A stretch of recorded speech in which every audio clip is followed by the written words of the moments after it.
कि जो दो शालिग्राम शिलाएं आ रही है उनकी क्या विशेषता है, कि ये जो शालिग्राम की जो दो शिलाएं आई हैं वो आखिर सिर्फ नेपाल से ही क्यों आई, क्या विशेषता। जो राम का विरोधी वो देश का विरोधी जन जन का विरोधी है। कई ऐसे लीडर थे जो राम के विरोधी थे, अयोध्या के विरोधी थे, तो क्या हुआ उनका? आज वर्तमान स्थिति में क्या है?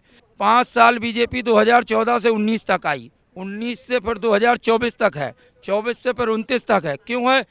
श्री राम लला की लड़ाई अदालत तक गई। अदालत में जब जीत हुई, इसके बाद जो सनातनी थे, जो सनातन धर्म में विश्वास करते हैं, अपने श्री राम में, आराध्य में अपना सब कुछ देखते हैं, उनकी जीत के बाद एक खुशी की लहर दौड़ गई। इस बीच अब जो समय है, 50% से ऊपर राम मंदिर का निर्माण जो चल रहा था वो पूरा हो चुका है।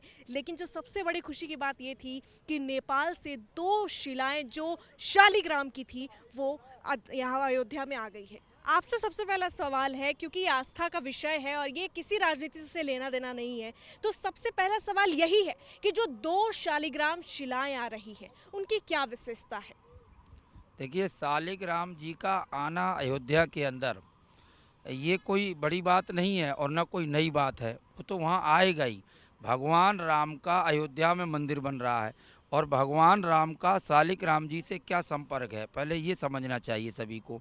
शालिग्राम जी क्या हैं? शालिग्राम जी भगवान विष्णु का ही अवतार हैं। जैसे कि भगवान विष्णु का ही अवतार राम है, भगवान विष्णु का ही अवतार कृष्ण है। और शालिग्राम जी कब हैं? शालिग्राम जी को ये वरदान, एक कथा आती है सतयुग में। जलंधर एक राक्षस थे, उनकी पत्नी वृंदा थी, तो वृंदा को तुलसी के रूप में कलयुग में बोला गया है और भगवान विष्णु को शालिग्राम के रूप में पूजा जाएगा। तो ये कलयुग में हम जैसे मूर्ति की पूजा तो करते ही हैं, लेकिन शालिग्राम जी जो काले रूप में होते हैं उस पर तुलसी दल चढ़ाकर और हम प्रसाद का भोग लगाते हैं, ऐसा सत्यनारायण की कथा में होता है। तो शालिग्राम जी की जो तस्वीर प्रतिमा वहाँ पर लगेगी, प्रतिमा मंदिर में होगी, वो भगवान राम का अवतार है, विष्णु का ही अवतार है कलयुग रूप में।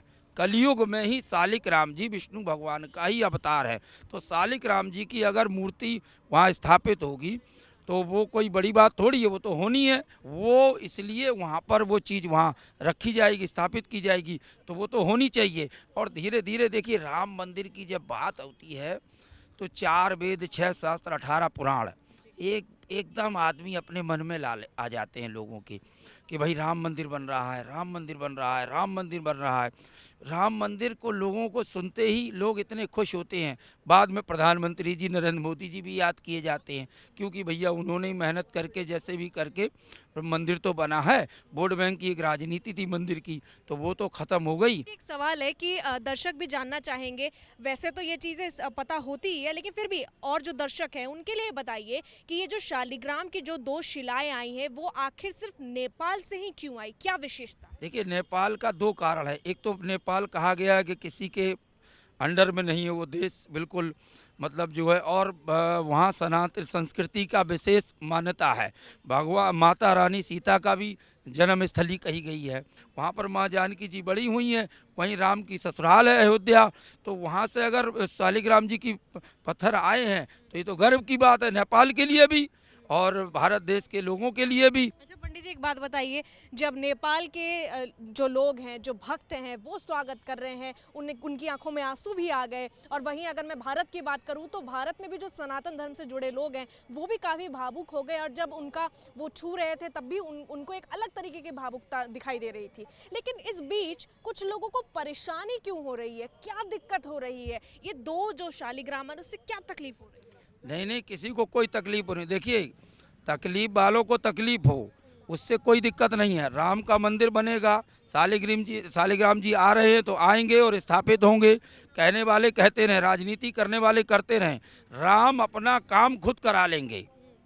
राम अपना काम खुद करा लेंगे और जो विरोधी होंगे, जो दुश्मन होंगे, उनको पटकनी लगेगी। जनता वोट दे के पटकनी देगी। परमात्मा कोई ना कोई प्रकोप होगा, कोई प्राकृतिक शक्ति होगी, उससे उनको पटकनी लगेगी। तो जो राम का विरोधी वो देश का विरोधी, और जो देश का विरोधी वो जन जन का विरोधी। जो राम का विरोधी वो देश का विरोधी, जन जन का विरोधी है। तो राम का विरोध करने से जो भी विरोध करता है वो मतलब जो है रसातल में जाता है। अब वो ऐसा जाता है कि जीवन भर के लिए समाप्त हो जाता है, उसकी कई पीढ़ियां समाप्त हो जाती हैं। और ना मानो पत्रकार महोदया, तो आप देख लीजिए मुलायम सिंह जी ने किया, क्या हाल हुआ, और अन्य मायावती जी ने किया, क्या हाल हुआ। न जाने कई ऐसे लीडर थे जो राम के विरोधी थे, अयोध्या के विरोधी थे, तो क्या हुआ उनका। आज वर्तमान स्थिति में क्या है, बस जीवित जीवित हैं, ढाक 3 पत्ता हैं और उसमें भी उनके झंझा लगा हुआ है। पंडित जी, आपसे आखिरी सवाल है कि क्या हम मान लें कि 2024 में जब राम मंदिर तैयार हो जाएगा उसके बाद श्री राम के नाम पर राजनीति बंद हो जाएगी? और राजनीति, देखो राजनीति क्या होगी, राजनीति तो वैसे भी होगी। राम का मंदिर ना बनता तो राजनीति है, बन रहा तो भी राजनीति है। राजनीति तो दोनों तरफ होती है, लेकिन हमें राजनीति पे ध्यान नहीं देना, हमें अपना काम करके दिखाना है।